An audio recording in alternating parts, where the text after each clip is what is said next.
수학과 예술 반 친구들 반갑습니다. 오늘도 여러분과 예술 활동을 경험을 해볼 텐데, 오늘 여러분이 경험할 예술은 메스티콘이라는 예술입니다. 눈치가 빠른 친구들은 이 메스티콘이 어떠한 단어들로 이루어졌는지 벌써 다 알았을 텐데요. 그래서 한번 살펴보면 메스와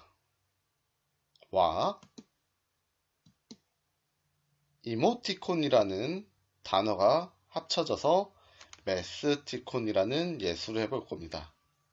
근데 여러분, 이모티콘이란 말을 우리도 흔히 자주 쓰지만 이 이모티콘도 이모션과 아이콘이라는 말이 합쳐져서 이모티콘이라고 저희가 흔히들 쓰는 말이죠.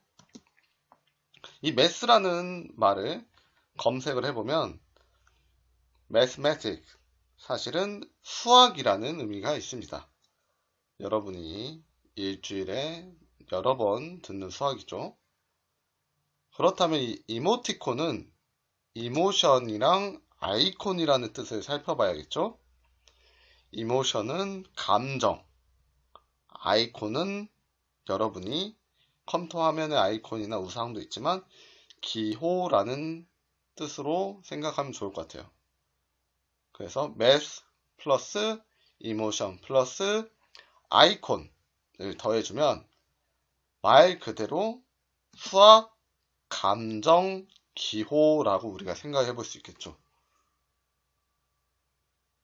메스티콘은 수학, 감정, 기호를 표현하는 거라고 생각하면 됩니다. 그래서 메스티콘의 예를 살펴보면 야, 진짜 감정이 바로 느껴지죠. 원통한 감정을 수학적으로 표현을 해줬죠. 살펴보면 이런 원기둥을 원통이라는 수학과 감정, 원통하다, 억울한 그런 감정을 이러한 기호로 표현을 해주고 있죠. 그래서 이 대표적인 예를 보면 수학이 들어가 있어야 되고 감정이 들어가 있어야 되고 그거를 기호로 표현할 수 있어야 되지 메스티콘을 여러분이 제작하는 거라고 말할 수 있겠습니다. 그럼 이 메스티콘의 제작 과정이 있겠죠? 첫 번째 과정은 단어를 선정해야 됩니다. 수학과 관련된 단어를 여러분이 선정을 할 겁니다. 그냥 이모티콘이 아니라 그냥 감정 기호가 아니라 우린 메스티콘, 수학을 담은 감정 기호, 수학 감정 기호를 나타낼 것이라서 수학과 관련된 단어를 우선은 선택할 겁니다. 단어 선택 범위는 여러분이 초등학교 때부터 배운, 지금까지 배운 수학 내용 중에 자유롭게 선택을 하시면 됩니다. 저 원기둥도 초등학교 때 배웠던 거죠. 단어를 선택한 후에는 그 단어를 어떠한 감정과 연결시킬지 여러분이 감정 선정을 해야 됩니다.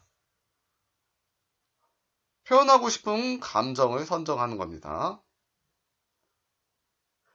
1번하고 2번 중에 2번을 먼저 하고 싶은 친구는 먼저 해도 됩니다. 단, 감정을 선정했으면 그 단어에 맞는 수학 단어를 선정을 해주는 게 여러분에게 좋을 겁니다. 1번하고 2번은 동시에 이루어져도 되는 과정입니다. 그리고 나서 우리는 그림을 선정할 겁니다. 어떤 단어를 할지, 어떤 감정을 할지 선정이 됐으면 그 기호로 표현할 수 있는 그림을 선정해야겠죠. 그래서 수학 내용과 감정을 이미지화, 기호로 나타내는 과정을 여러분이 거치셔야 됩니다. 그리고 나면 우리가 적절한 색, 적절한 그림, 명암 등을 통해서 제작을 하면 종합적으로 여러분이 메스티콘을 만들게 될 겁니다. 이 네 가지 과정을 거치면 여러분이 조금 더 의미 있고 편하고 접근하기 쉽게 메스티콘을 제작할 거라고 선생님은 생각을 합니다. 이렇게 과정만 거치면 여러분에게 조금 어려울 수도 있을 것 같아서 진짜 카카오톡에서 이모티콘으로 발매된 예시를 선생님이 지금부터 여러분에게 보여주도록 하겠습니다.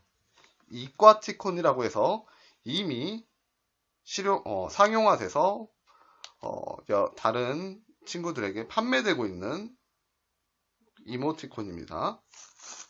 같이 보시죠.